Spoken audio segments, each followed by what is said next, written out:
So, you've decided to take the bold move and start streaming your gameplay to the interwebs, opening yourself up to a world of ridicule and a daily reminder to get good. Well, hi there, I'm Alex from Thermaltech Australia, and today we're going through some OBS tips that will help make your streaming experience poggers.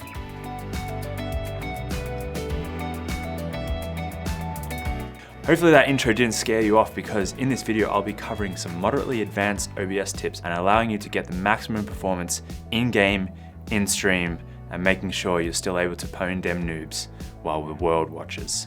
So let's get to it, starting off with some basics, the scene and the source.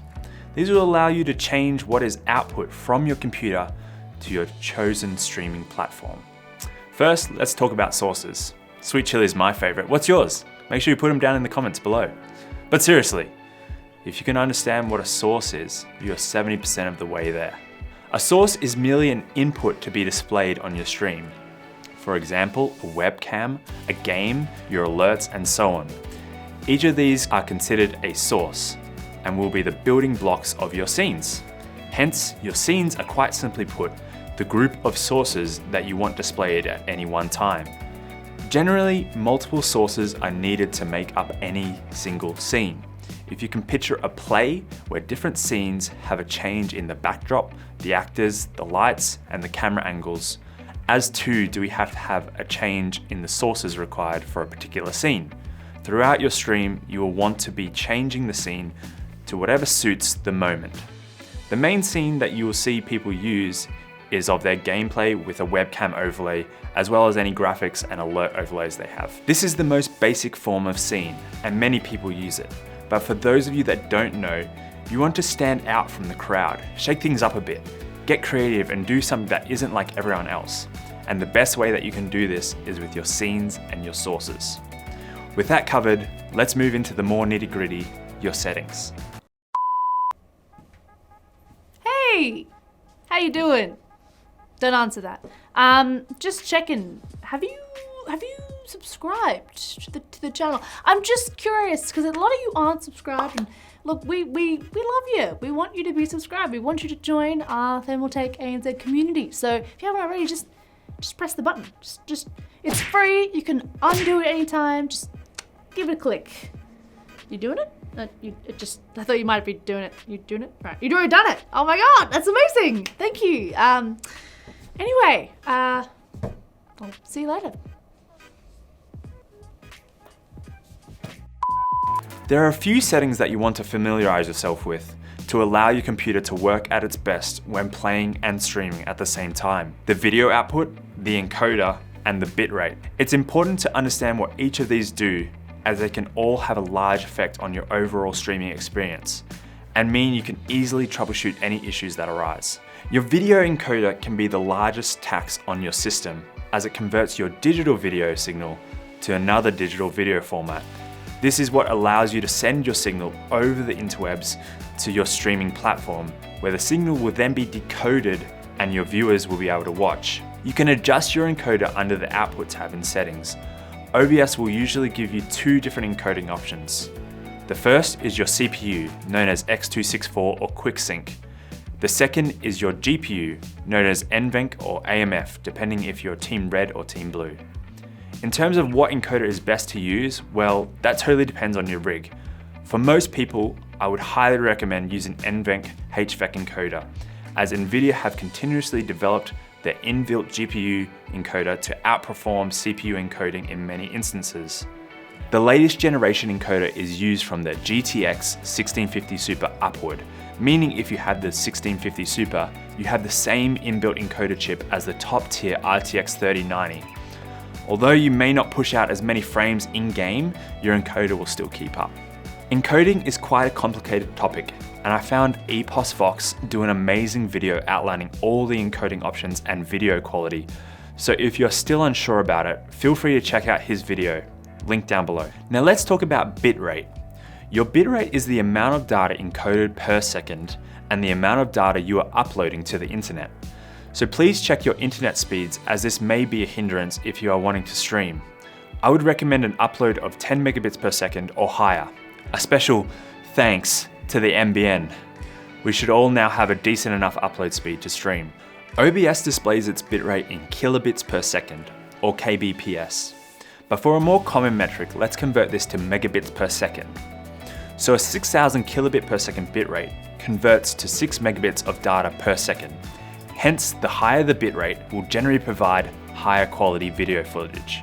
So you might be thinking, I want the best quality, bro. Bump that bad boy bitrate to over 9,000! Well, hang on a second there, champ. There are some instances where you'll want to lower your bitrate. Let's use Twitch for an example. Twitch is one of the biggest streaming platforms. However, it restricts non-partners to a 6000 kilobits per second bitrate. Sorry, bro. But in general, this should allow you a great quality stream for 1080p 60 frames per second. We have provided a link down below to Twitch's recommended video encoder profile and bitrate settings for optimal streams.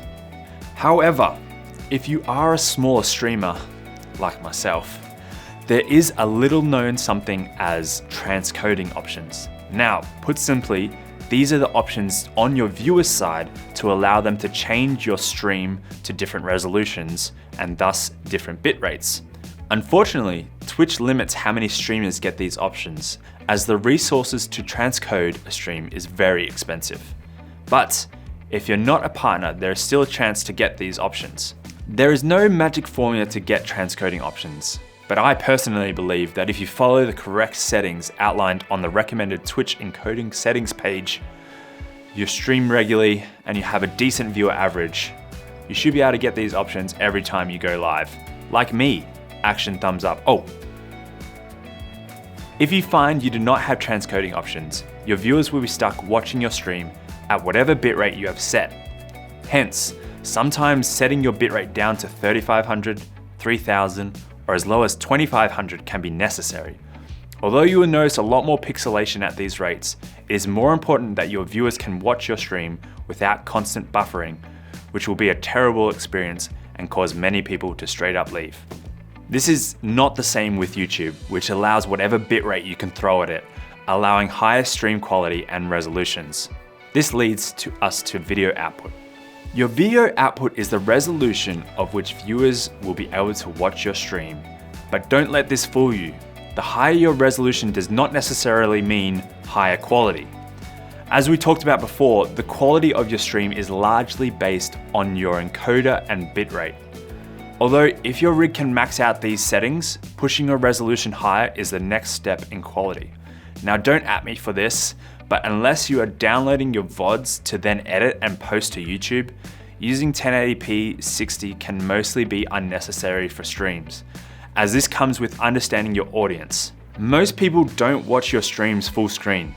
They might have you off to the side or watch you on their phone. Let's just say I run my stream at 720p 30 frames per second and have not had one person complain. When setting your video output, you will notice the base canvas resolution and your output scaled resolution. The base resolution is the size of the canvas in OBS, allowing you to fit your sources into that resolution. The output resolution is what resolution your streaming platform will receive and your viewers will be able to watch your stream in. Watch your stream. And lastly, you'll notice the downscale filter and the common FPS, which I recommend the Lank Zos filter, hopefully I've said that right, and 30 or 60 FPS depending on what you prefer. Now that's all the nitty gritty out of the way, let's talk audio. The audio of your stream can be one of the most important factors of a stream. Many people can deal with poor video quality, but will struggle to deal with poor audio. So it's important to pay attention to. You will notice that depending on the sources that you add, it may add what's called a fader to your OBS audio mixer section. These allow you to adjust your audio levels of individual scenes, depending on how loud they are in your audio mix. Personally, when watching a stream, the main thing I want to hear is the streamer themselves. So let's start with your microphone levels. Whatever microphone you have, there are a few quick things that we can adjust to get the most out of your microphone. A lot of issues stem firstly from the positioning and then with the gain of your microphone. The position of your microphone should be around 20 centimeters away from your mouth, or roughly one hand span. If you cannot achieve this, it may mean you have to adjust your microphone settings a lot more to achieve good quality, or you could have a large amount of background noise. Once you have your microphone positioned correctly, turn down your gain as much as possible. To do this, firstly take note of where your microphone levels are sitting in OBS. If your microphone has a gain knob, start with that and turn it down until the fader no longer hits the red bar when you are speaking at a high level. There is also a sneaky microphone input level in Windows. You can adjust this by going to your Windows sound settings, choosing your microphone input, device properties, and turning down the volume of your microphone. Each microphone will vary, but the more you can turn down what's coming in, the less background noise or keyboard clicking you'll hear coming out. Once you have your microphone levels at a decent range, we can start adding filters. I would highly recommend adding a compressor, noise gate, and limiter. These all add something a little different. A compressor helps to lower the range between your lowest audio signal when you're really quiet and your highest audio signal to keep them at a similar volume as possible. A noise gate will help block out more of the background noise, mostly mechanical keyboards and fans.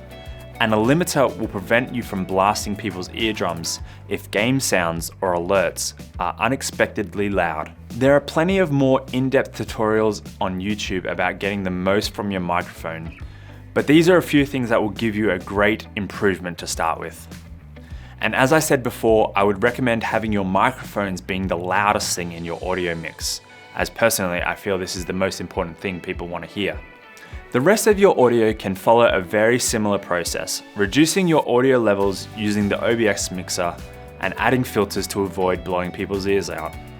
Then set these secondary audio levels at a slightly lower range to your microphone. Then it's time to test all of your alerts, game sounds, music, and microphone prior to streaming, but otherwise you should have a decent sounding stream. Lastly, let's talk about your webcam. So you've added your webcam only to find that the picture quality isn't all it's cracked up to be. Well, there are two areas that you can adjust that will have a massive impact on the quality of your webcam. The first thing is adjusting your lighting, and then the second thing is adjusting your webcam settings.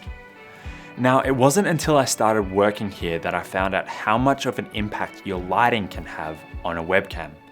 The good thing is you don't have to have the biggest budget or get the best video lighting rig to get a good quality out of your camera. Start small and build your lighting kit up as you go. To bring out the most of your camera, you need to have a key light, the main light that lights up the main subject, you. I would advise, as you are starting your streaming journey, to use what you have available. That's what Jono taught me. I started with a simple floor lamp that I had a 55K dimmable 13-watt LED bulb in, which I diffused with baking paper. It was super janky, but hey, no one saw it, and surprisingly, this gave me a much nicer image. Ring lights are very popular at the moment, but I like to have the rule that the more creative you can get, the less money you have to spend. So you creators, get creative. And also, it's probably a good idea to turn off any overhead lights. Your key light is the main light you'll need, but there are other lights that will help add to the dynamic of your shot, such as a fill light that fills in the shadows cast by the key light, a hairline light that creates depth of field and distinguishes you from the background, and practical lights, which are lights that are in the shot. I found that you will receive the biggest impact from getting a proper key light. Once you have your lighting in place, you can tackle your settings. Under your video capture sources properties, you can configure the video settings. This is where you'll need to turn everything that is on auto to manual. This includes white balance, focus, exposure, and low light compensation.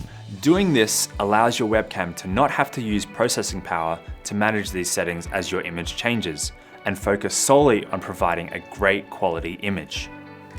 Once you have turned all of your settings to manual, adjust your exposure, gain, and white balance depending on your lighting.